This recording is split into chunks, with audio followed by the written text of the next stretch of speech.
Hello, bonjour, bienvenue dans les unboxings de Fred et bienvenue dans la troisième vidéo consacrée à ma collection des 100 figurines pop. Alors là, cette fois, je vais vous présenter dans cette troisième partie tout ce qui concerne les jeux vidéo. Alors je suis pas vraiment un gros gamer, mais bon j'en ai quelques-unes parce que tout simplement j'y ai joué plus jeune et puis j'aime bien ces figurines. Et après pour compléter, parce que j'essaye de vous les faire par groupe de 10, pour compléter j'ai mis des armures d'Iron Man tout simplement, assez classiques, très très connues mais assez jolies. Donc on va commencer par la partie jeux vidéo. Alors comme la vidéo va durer un petit moment, je vous conseille, prenez un peu à boire, prenez à manger. N'hésitez pas, en ce moment on est en pleine canicule, on meurt de chaud, donc n'hésitez pas. Préparez bien les écouteurs sur vos oreilles et puis on va y aller. Alors, on va commencer. Ceux-là, elles sont assez récentes. Je vous les ai présentées sur la chaîne récemment. Donc, on va commencer par du Mortal Kombat avec le personnage de Scorpion. Voilà, très très belle figurine. Alors, elles m'ont été offertes par mon compagnon Damien. J'en suis très content parce que moi, c'est les versions classiques du jeu vidéo et moi, c'est celle que je recherchais. Donc, ça tombait bien justement de tomber dessus. Sachant que les nouvelles versions de Mortal Kombat 10 sont pas mal et peut-être que dans le futur, je pourrais peut-être les acheter pour compléter avec celle-ci. J'hésite encore, voilà. Là, pour l'instant, je suis en pleine réflexion et comme je viens de les avoir, pour moi, je suis très content d'avoir ces deux-là. Donc, pour l'instant, ça me convient très bien comme ça. Très très beau personnage. Je vais pas m'étendre plus parce que la vidéo va être interminable. On va passer sur Sub-Zero. Donc exactement le même personnage, mais bien sûr dans des coloris assez différents. Leurs costumes sont assez proches d'ailleurs. Sauf que lui, il maîtrise apparemment le pouvoir de la glace. Vous le voyez dans sa main. Son pouvoir, c'est transparent, donc c'est plutôt joli.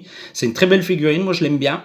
Elle complète bien justement avec Scorpion. Regardez, on les met l'un en face de l'autre, quoi. C'est sublime, quoi. On a vraiment l'impression qu'ils s'affrontent et on se retrouve dans les années 80 quand on commençait à jouer à Mortal Kombat. Alors sachant que moi je suis pas un gros joueur de Mortal Kombat, j'ai plus fait du Street Fighter étant plus jeune, mais bon, voilà, c'était une petite anecdote amusante. Celle-ci, bon, j'ai un petit peu triché, je vous l'ai déjà présenté dans la vidéo précédente, donc on va un peu le passer. C'est le Megaman qui était en duo pack avec le Rocket. Voilà, je l'ai ajouté parce que c'est dans la collection jeux vidéo, mais voilà, c'est juste pour vous montrer qu'il est là, quoi. Mais voilà, je vous l'ai déjà présenté, donc on passe. Zou. On va partir dans la licence Assassin's Creed. Alors, dans la licence Assassin's Creed, je suis un gros fan de cette licence, donc forcément, j'ai beaucoup de personnages. Là, ils sont au nombre de 3 pop. Donc, sachant que c'était les 3... ça faisait partie des premières que j'ai achetées. Donc, elles sont très très vieilles, mes figurines Assassin's Creed. Et j'avais eu un super prix. Je les avais eu à Auchan il y a ça plusieurs années. Donc, c'était, il me semble, une pop achetée, une pop offerte ou à moins 50%, enfin bref, je me souviens plus. Et moi, quand j'ai vu qu'ils avaient des personnages comme ça de cette licence, donc des 3 premiers Assassin's Creed, donc le premier, le deuxième Brotherhood et le troisième Assassin's Creed 3 tout simplement. Eh ben moi je les ai pris et après je vous présenterai la collection Game of Thrones. J'avais eu le gros dragon, alors c'était lequel? C'était Viserion. Donc j'avais eu Viserion que je vous présenterai juste après cette partie-là au prix de 5 euros. Il était à un prix un petit peu plus cher qu'une Funko Pop classique, je crois aux alentours de 20 euros. Et quand je suis passé à Auchan, je suis passé par un caissier. Oui, c'est assez rare, mais je tiens à le dire. Donc c'était un monsieur et quand il m'a passé ma Funko, elle est passée au prix de 5 euros. Donc en fait, si on divise ce que j'ai payé pour 4 figurines, j'ai vraiment pas payé très cher pour ces figurines. Donc encore merci au champ. On va mettre un petit pouce bleu si vous aussi vous avez eu des promotions au champ comme ça, c'est intéressant. Donc je vous les présente tout de suite. On va commencer par le premier, celui qui a ouvert la licence. Donc Altaïr. Je vais pas vous dire son nom complet parce que c'est complètement impossible de s'en souvenir ou de bien le prononcer. Donc on part sur le personnage d'Altaïr, classique mais classe quoi. C'est vraiment lui qui a ouvert la licence et c'est vraiment lui qui m'a intéressé au jeu tout simplement. Très beau personnage. Bon, ils ont un petit peu vieilli, ils sont un petit peu comment dire, voilà, c'était les premières, ils n'ont pas des positions super top, c'est plus muséum, c'est les premières qui sont sorties, mais ça reste des personnages classiques, et puis ben moi il me les fallait absolument, forcément. J'ai beaucoup de figurines Assassin's Creed, et donc quand forcément je les ai vues en pop, bah, je me suis dit allez, complète ta collection. Donc Altaïr, on va suivre avec le personnage, mon préféré de la licence Assassin's Creed, Ezio. Ezio, j'adore ce personnage, costume super classe. Là, il est vraiment dans son costume classique, blanc. Bah, il est un petit peu plus sombre d'ailleurs que le prochain que je vais vous présenter. Mais moi, j'aime bien. Je pense que les couleurs sont pas très respectées par rapport aux jeux vidéo, sachant que Ezio on peut l'avoir avec son costume noir, mais moi je voulais absolument son costume blanc, hein. Pour moi c'est celui qui représente le plus le personnage, et puis les assassins. Voilà, très beau. Bon, la cape, voilà, la cape, ça fait un peu plastoc, faut être honnête. Les bottes, enfin voilà, c'était les premières. Les peintures n'étaient pas top. Le cuir ressemble à du plastique, mais on s'en fout, quoi. Au moins, j'ai le personnage, il complète la collection et j'en suis très content. Et enfin, le dernier dans la licence Assassin's Creed, eh ben, ça sera Connor, donc l'Amérindien, forcément. Connor avec son tomahawk, très beau. Très beau personnage, Connor. Pas mon préféré, voilà, mais un très beau personnage quand même. Pareil, lui, je peux pas vous dire son nom entier parce que bah, c'est complètement imprononçable. Et puis, il faut s'en souvenir, beaucoup trop de consonnes, beaucoup trop de voyelles. Mais enfin, si vous connaissez la licence Assassin's Creed, vous connaissez forcément le personnage. Très beau. Connor, d'ailleurs, il a une petite sérigraphie au niveau de sa capuche, donc sur le devant de sa capuche. On peut le voir là dans ma main. Ouais, voilà, on le voit très bien. L'aigle. Il a la peau un peu plus mate que les deux autres, forcément. Bien que Altaïr, ils auraient pu le faire mat, forcément. Mais voilà, ils ont décidé que sa peau serait un peu plus mat pour le personnage de Connor. Voilà, je vous montre l'arrière vite fait. On va avancer parce que sinon la vidéo va durer des plombs. Forcément, dans les jeux vidéo, on va finir avec la demoiselle Croft. Donc Lara Croft en version classique, sachant qu'elle existe aussi en version un peu plus moderne, dans les jeux vidéo un peu plus modernes. Rise of the Tomb Raider, je sais plus vraiment comment il s'appelle les jeux vidéo d'ailleurs, mais moi il me fallait vraiment la classique, parce que moi voilà, c'est avec celle-ci que j'ai joué plus jeune, et pas encore vraiment sous cette forme-là, parce que là encore elle est encore un peu plus moderne, mais moi voilà, c'est là Lara Croft que je me représente. Je trouve cette figurine superbe, elle est bien réussie, on reconnaît facilement le personnage avec sa natte emblématique. Moi j'aime bien, voilà, avec ces deux guns dans les mains. En plus, je vous l'ai présenté celle-ci avec le livre, un livre sur Tomb Raider. J'ai oublié le nom, vous m'excuserez, mais vous pouvez facilement trouver la vidéo. C'est une vidéo qui a plutôt bien marché. Les gens se sont beaucoup intéressés au livre, ils m'ont posé beaucoup de questions, et ça c'est plutôt chouette de participer comme ça. Donc je vous l'ai présenté avec le livre, et ça tombait bien. Nous étions partis au cinéma, Damien et moi, pour aller voir le nouveau Tomb Raider. Bon, soyons honnêtes, c'est pas vraiment un chef-d'œuvre, mais voilà, ça m'a bien relancé dans la licence, et puis bah, forcément il fallait que j'achète une figurine. J'ai toujours aimé cette licence, j'ai toujours bien aimé le personnage, et j'étais un peu dégoûté de pas avoir plus de personnages féminins d'ailleurs dans ma collection. Donc bah, quand j'ai vu Lara sortir, forcément je me suis rué dessus. On va continuer. Alors je vais approcher les prochaines parce que là elles sont un petit peu loin. Hop là, voilà. Alors comme je disais, ça sera des armures Iron Man. Donc j'ai même mis les Hulkbusters parce que forcément ça en fait partie. Donc on va commencer par la plus classique, la Mark 43. Je pense que celle-ci, j'ai pas besoin de vous la présenter. C'est une figurine c'est une des premières qui est sortie de ce personnage de la licence des films. Hein, je parle bien des films. Forcément, les gens l'ont acheté, donc elle est très connue comme ça avec ses répulseurs. C'est une scène du film quand il vole au-dessus de l'eau comme ça avec les répulseurs qui propulsent l'eau un peu partout. C'est une très belle figurine. Je trouve la tête un peu haute. Malheureusement, c'était le défaut des premières Funko. La tête est un peu haute, donc ça fait un petit peu girafe. Bon, après, c'est pas très gênant, hein. Moi, je les expose tout ensemble avec mes autres figurines Iron Man, et ça fait quelque chose de tip top. Donc, celle-ci est belle, elle est classique, mais elle est belle. Et ça, c'est bien le principal. Donc, la marque 43, ça doit être si je dis pas de bêtises, ça doit être du premier Iron Man ou peut-être de l'ère d'Ultron, mais j'en suis pas sûr. Dites-le moi dans les commentaires d'ailleurs de quel film a fait partie parce que je me souviens absolument pas. On va passer à un autre Iron Man. Donc celui-ci, oui, c'est bien celui de l'ère d'Ultron. Alors celui-ci, il a une petite histoire. Je l'ai acheté d'occasion sur la brocante déboxé. Bon, comme je vous ai expliqué un peu, moi les boîtes, je m'en fous un peu, donc ça me gênait pas. Avec une autre comment il s'appelle, de Deadshot, personnage DC de Suicide Squad, voilà, Deadshot de Suicide Squad. Donc très belle affaire, j'ai payé le Deadshot et l'Iron Man 5 € la figurine. Donc pour 10 € deux figurines comme ça déboxées en parfait état, ça valait vraiment le coup et j'en suis très content. Très belle Iron Man, voilà, assez différente d'ailleurs de cette armure là. Alors je peux plus vous dire exactement quelle marque c'est parce que je m'en souviens plus, mais c'est bien celle de l'ère d'Ultron, si je vous dis pas de bêtises. Elle est très très belle, elle est très brillante. Bon, voilà quoi, c'est Iron Man, c'est le personnage, on le reconnaît facilement. À la limite, allez, à la limite, je vais me tenter. J'aime bien l'armure classique, hein, je suis très fan de l'armure classique, mais cette armure, voilà, n'a pas à rougir, elle est pas dégueulasse. Allez, le seul petit reproche que je peux lui faire, c'est au niveau de son cœur, quoi, ici en plein milieu. Je trouve que c'est pas très bien défini. D'ailleurs, je vais mettre ma main derrière, sinon vous verrez pas. Alors, tu veux faire le point? Voilà. Ouais, voilà, je trouve pas ça top à ce niveau-là. Mais bon, à part ça, c'est qu'un petit détail. Hop, on va passer à la suite.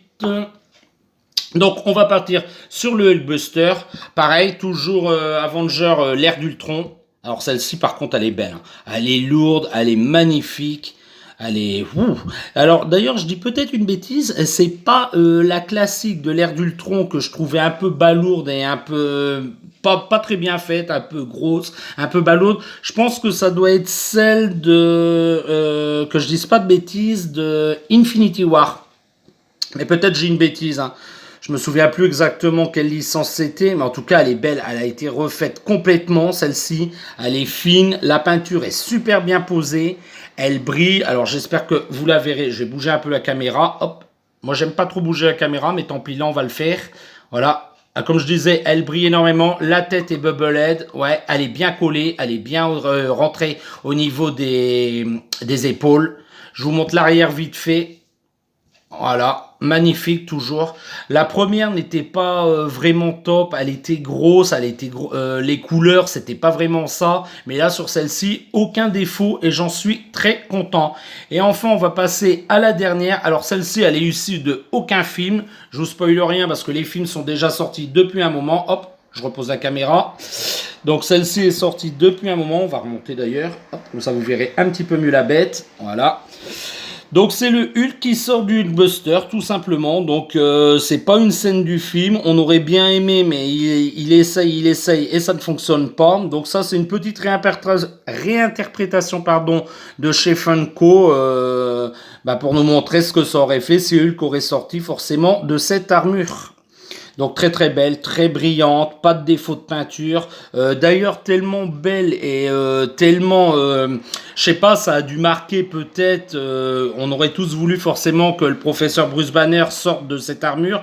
Que quand on les a vus en magasin, donc chez Micromania, si je dis pas de bêtises, on en a acheté 2 directs. Donc une pour moi qui rejoint ma collection. Et une pour Damien, que je vous présenterai sa collection un petit peu plus tard et que vous retrouverez forcément qu'on a des figurines en commun, dont celle-ci. Voilà, j'ai assez parlé, on va passer aux suivantes.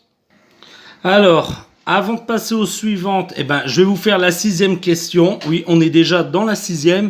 Pourquoi on ne voit jamais ton visage dans les vidéos? Bonne question. Je vais vous répondre tout de suite. J'estime que les figurines que je vous présente sur ma chaîne, sont plus importantes que de voir mon visage. Je ne me cache pas, on peut me voir de temps en temps dans les vidéos. Oui, des fois j'apparais, on peut voir des parties de mon corps et de temps en temps mon visage. Donc regardez bien, soyez attentifs et regardez surtout les anciennes vidéos sur la chaîne. Et je vous rappelle donc que la miniature que vous pouvez retrouver sur ma chaîne, oui, c'est bien ma tête. Donc je suis un jeune homme, plus très jeune, de 40 ans. Donc je suis quarantenaire. Ouais, je sais, c'est un peu vieux sur YouTube, mais moi je m'en fous de l'âge et de toute la polémique qu'il y a autour. J'ai la barbe, mais là, comme en ce moment on est en pleine canicule, et ben je me l'ai un petit peu rasé parce que ça donne chaud la barbe. Je porte des lunettes, j'ai rien de spécial et voilà, je pense pas montrer ma tête tout de suite. Pourquoi pas un jour, aller si je fais peut-être une interview ou peut-être une critique sur le cinéma, mais d'autres le feront sans doute mieux que moi. Voilà, donc je ne me cache pas, mais là pour l'instant j'estime que c'est les figurines les plus importantes. Et là, ce que vous voyez, oui, c'est bien mes doigts, hein, c'est bien moi. Donc on va continuer, je vais vous rechercher une dizaine de figurines et je vous présente ça tout de suite. Voilà, alors on va partir sur de la licence Game of Thrones, comme je vous disais. Donc Game of Thrones, forcément, je pense que comme la plupart des gens, c'est une série qui est très appréciée, forcément. Donc forcément, qu'il m'en fallait, et ça fait beaucoup trop de forcément pour présenter ces nouvelles figurines. Donc on y va tout de suite. Donc le personnage de Ghost, pareil, une figurine que tout le monde s'est procuré quand elle est sortie, parce que c'est un personnage quand même qui est très très aimé. Voilà, donc c'est un loup tout simplement, un loup géant aux yeux rouges, comme vous pouvez le voir. Elle a rien de spécial cette figurine, elle est belle. Bon après c'était pas très difficile à représenter, ça reste un loup somme toute classique, tout blanc. Bon, un petit défaut de peinture que je m'aperçois juste derrière, mais sachant que cette figurine, je l'ai pas achetée neuve, hein, je l'ai achetée d'occasion dans un cache, je sais plus lequel, je pense un cache sur Valenciennes. Donc petite figurine assez sympa, classique et jolie. Donc ça démarre bien la collection. Après, on va partir sur un marcheur blanc. Alors oui, c'est pas le roi de la nuit, je pense, c'est le premier personnage qu'on voit dans la série Game of Thrones. C'était le premier marcheur blanc qu'on voyait. Moi, je l'aime bien, il est classique. Peut-être que je peindrai ses yeux avec une petite peinture qui réagit à la nuit, quoi, qui réagit et qui les fait briller. J'aurais aimé d'ailleurs qu'ils lui font briller les yeux, mais bon, voilà quoi. Donc celui-là, je le ferai peut-être un jour. Je me tâte encore. Pareil, c'est une figurine classique d'un marcheur blanc. Elle a rien de spécial. Elle est plutôt de belle réalisation. Elle est bien faite. Voilà quoi, rien de plus à ajouter non plus au sujet de cette figurine. Je sais pas si je l'ai dit, mais c'est une figurine que j'ai aussi achetée d'occasion. Donc j'ai pas payé ça très très cher, peut-être 7, 8 ou une dizaine d'euros, je me souviens plus, mais elle complète très bien la collection. Voilà, donc on y va. On passe à la suite, donc on va reculer ces deux-là, puis je vais vous présenter les deux dragons en même temps, voilà. Donc ça, je vous ai expliqué pour Viserion ce qui s'est passé, c'est un achat à Auchan que j'avais acheté avec les figurines Assassin's Creed et qui est passé à 5 euros. Donc Viserion, ça fait très très longtemps, très très vieille figurine, ça fait longtemps que je l'ai. J'ai jamais eu la chance de trouver Drogon. Drogon, malheureusement, c'est le personnage, je pense, qui s'est le plus vendu. Donc pour l'instant, je me contente de Viserion et de Régal. D'ailleurs, hop, je vous le montre vite fait, mais on va passer à Régal. Et Régal, c'est exactement le même. Il n'y a que les coloris qui changent. Donc exactement la même position, le même moule, quoi. Ils ont juste repeint. Donc il y a Régal. Et sachant que ça, c'est une de mes figurines les plus vieilles que je vous ai présentées et que j'ai depuis très longtemps. Sachant que celui-là, le Régal, ça fait pas très longtemps que je l'ai acheté. Il y a peut-être quelques mois et on en a retrouvé quelques boîtes. Alors je pense que ça doit être chez Osaka Toys, mais peut-être je dis une bêtise, hein, mais je vous l'ai présenté. Hein. Vous pouvez aller voir sur ma chaîne la vidéo consacrée à ce personnage. Donc celui-ci, je l'ai il y a pas très longtemps. Alors bizarrement, c'est les mêmes. exactement la même taille et tout, mais il y en a une qui est beaucoup plus vieille que l'autre. Et ouais, c'est comme ça. Donc je les mets en arrière-plan et on va passer sur les très grosses, sur les rides. Donc on va commencer par Daenerys et forcément comme j'avais pas de Drogon et Daenerys elle chevauche Drogon, bah forcément j'adore. C'est enfin celui qui complète la collection, le fameux Drogon. Alors ils sont détachables, hein, c'est deux figurines indépendantes, mais moi je les compte pour un vu qu'elles sont vendues ensemble. Donc Daenerys, rien de spécial, oui. Sa position est un petit peu bizarre. D'ailleurs, si je lui mets un balai, ça pourrait faire une figurine Harry Potter. Hein. Ses cheveux classiques, mais très bien coiffés. Avec sa petite robe blanche qui flotte dans le vent, elle est super belle. On va passer sur Drogon. Donc elle reste sur son dos, bien sûr, mais là je l'enlève pour la présentation. Donc Drogon, magnifique, avec ses yeux rouges. On reconnaît facilement le plus emblématique de la série Game of Thrones. Très très beau. Très très beau, il n'y a aucun défaut de peinture, ils sont très bien peints, la pose elle est super comme ça, surtout quand on lui met des Daenerys. Moi souvent je les expose comme ça, hein. Voilà, donc je les mets comme ça, je mets Drogon au milieu, Viserion et Rhaegal de chaque côté et Daenerys sur le dos, et ça rend tip top. Voilà. Mais après, il se fait, donc on va passer à la suivante, que j'ai acheté ce jeune homme, donc le fameux roi de la nuit, sur Viserion glacé. Donc c'est celui-là, c'est ce dragon-là, mais qui a eu un petit souci apparemment. Il a mangé quelque chose qui n'est pas bien passé, et malheureusement, bah, il s'est retrouvé un peu de cette couleur, avec des ailes un petit peu abîmées, un petit peu arrachées. Attendez, je vais mettre le roi de la nuit là, je vous le présente après. Hop, voilà. Donc très très beau Viserion. Moi j'adore, hein. C'est du Game of Thrones, c'est du classique, mais il est très beau. Alors ça, on nous l'a vendu comme une figurine Glow in the Dark, mais je peux vous dire, les petits amis, on en a acheté deux, donc une pour ma collection, donc pour moi, et une pour Damien pour rejoindre sa collection. Forcément, il est aussi fan de la licence Game of Thrones. D'ailleurs, petite anecdote amusante, Damien a découvert la série, enfin je lui ai fait découvrir assez tard, on devait être peut-être à la saison déjà 5 ou 6 quand je lui ai fait découvrir. Donc Damien l'a découvert assez sur les tard, mais il a plutôt kiffé. D'ailleurs, quand il a vu cette figurine sortie, forcément avec le roi de la nuit dessus, ben, il n'a pas hésité, on en a pris deux directement. Voilà, donc très beau.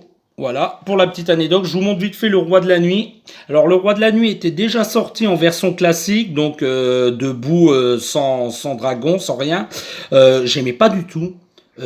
C'était tout plat, là c'était dessiné au niveau de son crâne, toutes les fentes que vous voyez là elles sont vraiment en relief, là si on passe le doigt ben, on sent vraiment du relief, mais alors sur la première j'aimais pas du tout ce roi de la nuit, et je me suis dit il faut vivement qu'il le fasse pour que je me l'achète, parce que sous cette forme là je ne le prendrai jamais. Et puis, ce jeune homme-là est sorti. Entre deux, on a eu un roi de la nuit version glacée et transparent, si je dis pas de bêtises, que je trouvais pas non plus tip top. Mais bon, voilà quoi. Maintenant, je l'ai, j'en suis content. Donc pareil, on nous l'a vendu en Glow in the Dark. Donc normalement, ses yeux devaient briller. On a essayé avec mes figurines, on a essayé avec les figurines de Damien. Non, ça ne brille pas. Hein. Donc une belle arnaque. Donc pareil, il faut vraiment que j'aille chez le maquettiste, et ça tombe bien, j'en ai un à côté de chez moi, acheter de la peinture brillante et puis que je leur refais les yeux tout simplement à ces deux personnages. Donc voilà, il me faut un petit pot de peinture brillante. Mais bon, c'est beau, hein. L'armure, je sais pas si vous verrez les détails, non, ils l'ont très très bien sculpté. Pas de défaut de peinture. Funko peignait plutôt bien ces figurines. D'ailleurs, vous pouvez voir, ils ont été jusqu'à fin de saison. C'est très bien fait, hein. C'est très très beau. Donc oui, il a une position assez bizarre, d'ailleurs, comme Daenerys, c'est un peu la même, hein, parce qu'on peut les changer, hein, d'ailleurs. Donc regardez, je peux mettre Daenerys sur Viserion glacé. Hop, voilà. Et puis le roi de la nuit peut tout à fait chevaucher Drogon. Ça me viendrait pas l'idée de les exposer comme ça, mais ouais, pourquoi pas, ça donne un petit genre, quoi, pour ceux qui aiment un peu le changement, pourquoi pas. Donc voilà pour la licence Game of Thrones. Voilà.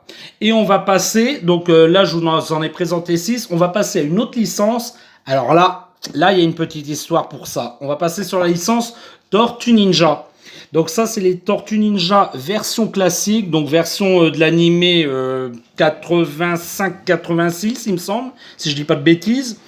Donc on a de gauche à droite, on a Leonardo, Donatello, Michelangelo et Raphaël. Donc voilà, que dire sur ces tortues? Ben, elles sont belles, hein, elles sont magnifiques, elles ont des vers différents, je sais pas, alors je vais essayer de bien vous les cadrer, voilà, pour que vous les voyez toutes les quatre. Elles ont des vers différents, on va dire les unes des autres, pour vraiment bien les différencier, ça ne se verra pas forcément en vidéo, mais elles ont bien des vers assez différents. Que dire? Elles sont belles, elles ont chacune leur arme. Enfin voilà, je vous présente pas les personnages parce que vous les connaissez. Voilà. Moi j'aime bien, c'est vraiment comme ça que je me les représente, sachant que ils les ont sortis avec version plage, avec d'autres coloris. Enfin moi je suis vraiment pas fan de ces versions. Et moi c'était vraiment celle-ci qu'il me fallait pour compléter ma collection. Voilà les petits amis, on va s'arrêter là parce que comme je vous ai dit, je préfère vous faire des courtes vidéos et puis pouvoir les vous uploader correctement parce que ça fait quand même des vidéos déjà de 25 minutes. On va passer à la question et puis on va se dire au revoir là-dessus. Alors, 7e question. La figurine pop que tu rêverais d'avoir? Eh ben, je vais vous répondre tout de suite. La figurine de She-Ra des Maîtres de l'Univers. Alors, je vais vous expliquer pourquoi. Je l'ai eu dans les mains et je le regrette de ne pas l'avoir acheté avant, car maintenant elle est introuvable et est devenue hors de prix. Et c'est ça que je regrette chez les Funko Pop. Justement, c'est les prix qui montent, pour somme toute des petites figurines comme ça, on va dire en plastique. C'est un peu péjoratif ce que je dis, mais je vois pas ce qui justifie de faire monter autant les prix. Surtout que le personnage de She-Ra, ils ont ressorti des nouvelles Masters of the Universe. Malheureusement, ce personnage-là, ils l'ont pas réédité et moi je pense que Funko se fout bien de notre gueule parce que ils ont réédité plusieurs fois Skeletor et He-Man et comme par hasard She-Ra n'ont pas réédité. C'est d'un ridicule. Alors oui, j'ai des critiques à faire. C'est pas la plus belle des Funko Pop. Elle a une pose assez classique, muséum. Pas forcément ce que je préfère, mais voilà, j'aurais bien aimé pour le compléter avec mon vieux He-Man que je vous ai présenté, il me semble, si je dis pas de bêtises, dans la première vidéo. Donc je regrette de ne pas l'avoir pris, surtout que elle était à 15 € et maintenant c'est une figurine qu'on trouve aux alentours des 250-300 €. Donc moi, je me refuse de mettre autant dans une figurine en plastoc. Voilà, c'était mon petit coup de gueule. Écoutez les amis, j'ai beaucoup parlé, on va s'arrêter là. Si vous avez aimé cette vidéo, donc la 3e de ma collection des 100 Funko Pop. D'ailleurs, comme je vous ai expliqué dans la première vidéo, ça sera pas exactement 100, mais 104. Et un petit pouce en l'air, ça fait plaisir, ça m'encourage. Si vous n'êtes pas abonné sur la chaîne, n'hésitez pas, abonnez-vous, activez la cloche des notifications, comme ça vous êtes prévenu quand je sors une vidéo et vous pouvez la voir tout de suite, rapidement. Et puis je vais vous dire au revoir, à bientôt dans les prochains unboxings de Fred. Au revoir les petits amis.